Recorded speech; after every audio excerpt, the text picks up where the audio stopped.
নাম হৈছে লক্ষণ লাকৰা। আগতে মই কংগ্ৰেছ দলত আছিলোঁ, ডিষ্ট্ৰিক্ট লেভেলত কাম কৰি আছিল, জেনেৰেল ছেক্ৰেটাৰী মই হিচাপে কাম কৰি আছিলোঁ। আজি মই BPF দলত অফিচিয়েলি জইন কৰিছোঁ আৰু সেইটোৱে মোৰ কাম কৰা বাকী আছে। আৰু এই কামটো কিন্তু BPF, BJP আৰু UPPL কিন্তু দেখা নাপায়। खुलुमबाय रायजोफोर,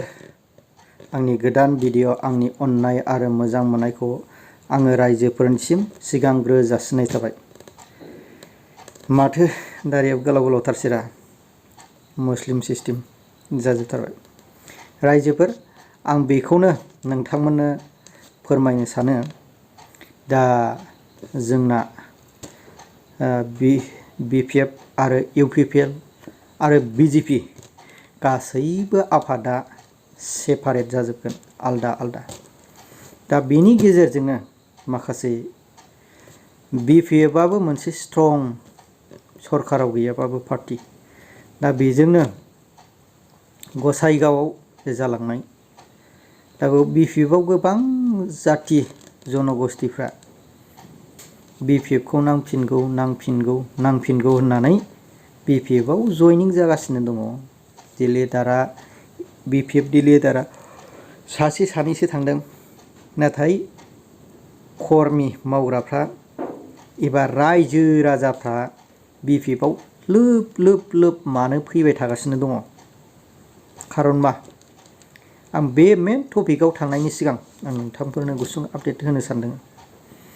दा बे आपडेटआनो जाहैबाय जोंनि चिरां डिस्ट्रिक्टनि सिङाव थानाय रुनिकाटा रेन्जनि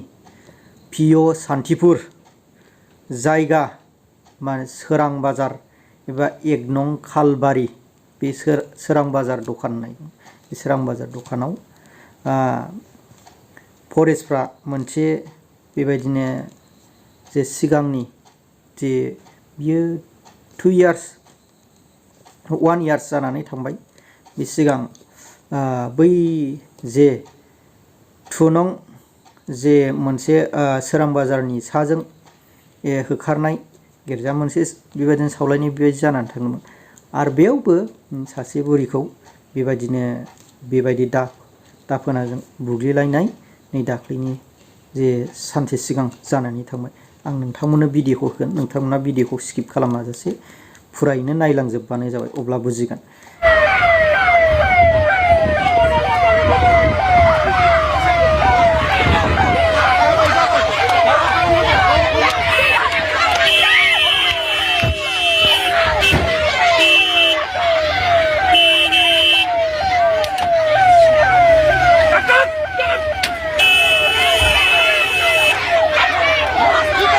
কেইটামান ৰিজন আছে। UPPL বৰ্তমান গভৰ্ণমেণ্ট চলাই আছে, UPPL BJP লগ লাগি গভৰ্ণমেণ্ট চলাই আছে। তথাপিও ইয়াত ক'বলৈ গ'লে বহুকেইটা বাকী আছে, কাম কৰা বাকী আছে। আৰু এই কামটো কিন্তু BJP আৰু UPPL কিন্তু দেখা নাপায়। আৰু ক'বলৈ গ'লে আমাৰ BTC অঞ্চলত UPPL আৰু BJP কোনো কামে নাহে। আৰু এই BTC ইলেকশ্যনত BPF অহাটো খাটাং, আৰু সেইটোৰ কাৰণে আমি এই দলত যোগদান কৰিছোঁ আজি। UPPLত ক'বলৈ গ'লে 10 ভাগত যদি আমি ক'বলৈ গ'লে 4 ভাগমান নাম্বাৰহে দিম, কিয়নো আমি বিশেষকৈ যদি আমি আদিবাসী অঞ্চলত গ'লে তাতে যদি আমি চাওঁ, ৰাস্তা ঘাট, স্কুল আৰু বহুকেইটা বস্তু তাৰমানে আধাৰুৱা হৈ আছে। আৰু সেইটোৰ কাৰণে মই ক'ম যে আমাৰ অঞ্চল অকল আদিবাসী অঞ্চলত নহয়, এনেকুৱা আৰু অঞ্চল আছে যাত মানে একদম কমিউনিকেশ্যন বহুত প্ৰব্লেম। আপোনাৰ গাড়ীও নাযাব, আপোনাৰ একো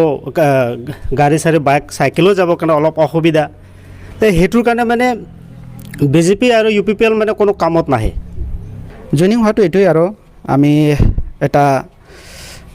আশাবাদী লৈ আহিছোঁ, এটা বিশ্বাস কৰি আহিছোঁ। আগতে আমি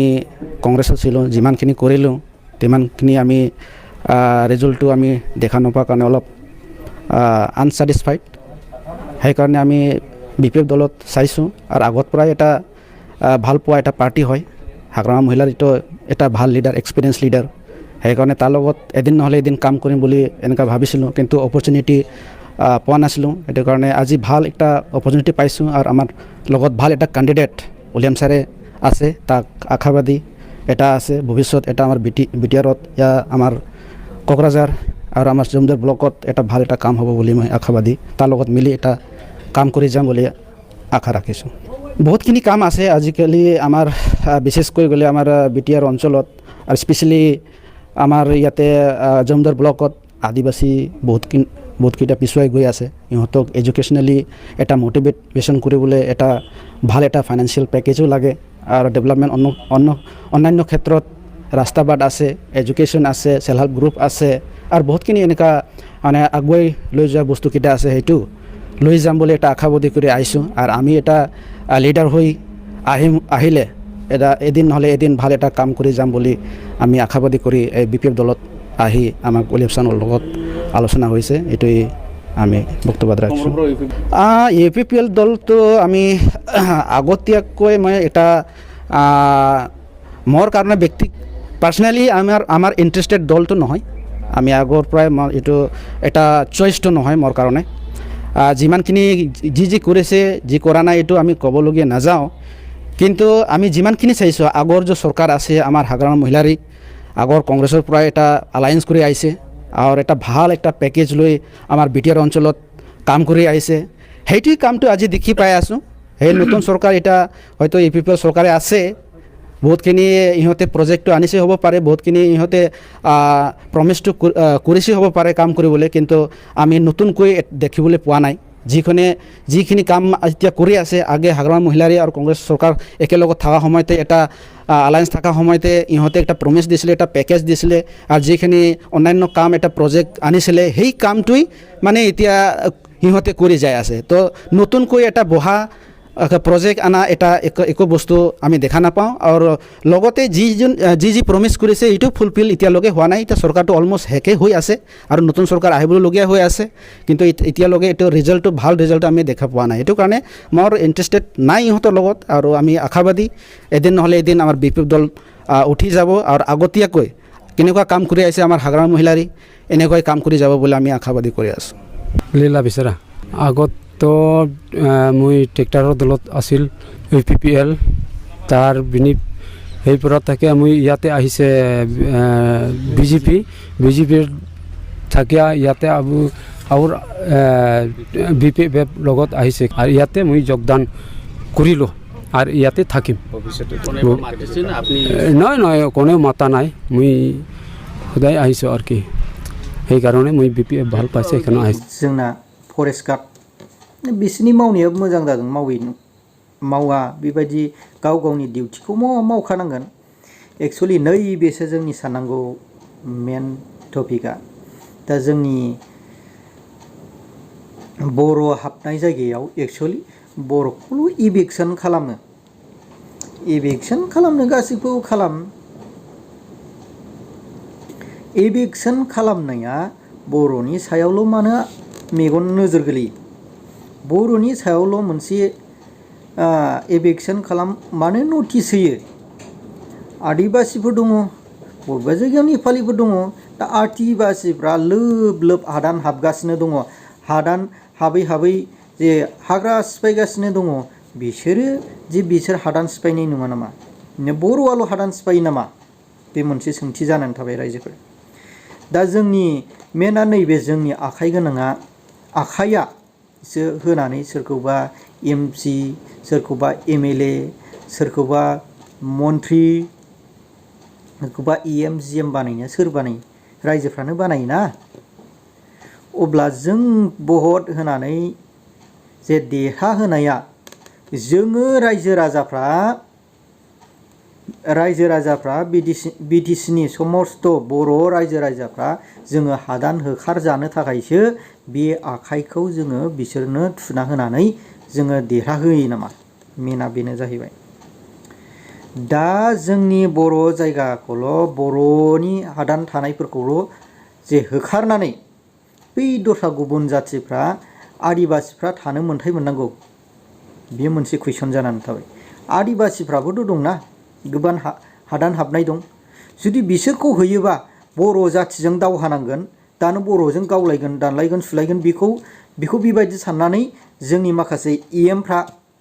दा माखासे जोंनि CMफ्रा बेखौ गिनानै थोर थोर गिनानै थागासिनो दङ बियो मोनसे कुइसन दा मेन खोथाया बिदि जाहैबाय अब्ला बर'खौल' होबाय थानानै बुग्लुं सुग्लुं खालामबाय थानानै मा जानो बिदिबा समाजा बर'खौल' होखारबाय थानानै जेब्ला बै आदिबासिखौ जेब्ला दाङो अब्ला आदिबासिखौ जेब्ला दांहैगोन अब्ला आदिबासिफोरखौ दाङोब्ला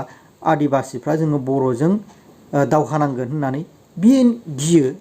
मेना बिसोर आदिबासिफोरनो हा होनांगौ बिस्रा हा मोनथाय मोननांगौ बर'आ जाबाय बर'निनो हा दंखायो गोबां हा दंखायो बर'आ मोनथाय नङा बे मोनसे आरो मेना नैबे दा जोंनि गोबां बर'फ्रा हादान गोदान हाबालासिनो जोंनि BTCआव संरैखा हाखौ जोंनि दखलाव दोननांगौबाबो जोङो बेबो मोनसे साननांगौ जानानै फैबाय रायजोफोर दा जोंना मेना बबेया मोजां दा जोङो भटखौ देरहाहरो भटखौ देरहाबोहोखांनायनि उनाव जोंनि मेन आखाइखौ सिनाया जोंनि गेदेरफ्रा अब्ला जोङो मा बायदि सरकारखौ लाबोनाया गाहाम रायजोफोर नै दा बेखायनो बेसेबांनो BTCनि नै दा जाथि जनगोष्ठीफ्रा माखासे जेन खामानि मावनांगौनि खोथा रायजो राजानि अभाब अभिजोगनि मोननांगौनि खोथा बेखौ लानानै BPFखौ गोबां BTCआव लाबोफिननांगौ होननाया बियो मेन नामा रायजोफोर दा रायजोफ्रासो